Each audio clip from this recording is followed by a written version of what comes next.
Welcome back to ClearTask. If Google Maps is no longer giving you verbal directions, here is how to fix the sound issue quickly and get your navigation voice back.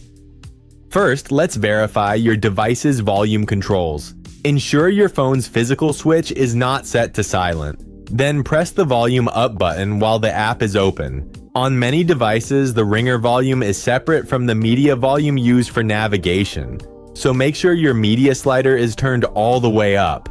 Next, let's check your in-app sound preferences. Open Google Maps and tap your profile icon in the top right corner. Select Settings, scroll down and tap on Navigation Settings. Under the Sound and Voice section, verify that the mute state is set to unmuted. To make sure voice prompts are clear over road noise, change the guidance volume from normal to louder. If you are driving and connected to your car's audio, Bluetooth configuration is usually the main culprit. If you are listening to your car's standard radio rather than streaming audio from your phone, your car won't play the map directions. To fix this, enable play as Bluetooth phone call so navigation prompts briefly interrupt your car stereo.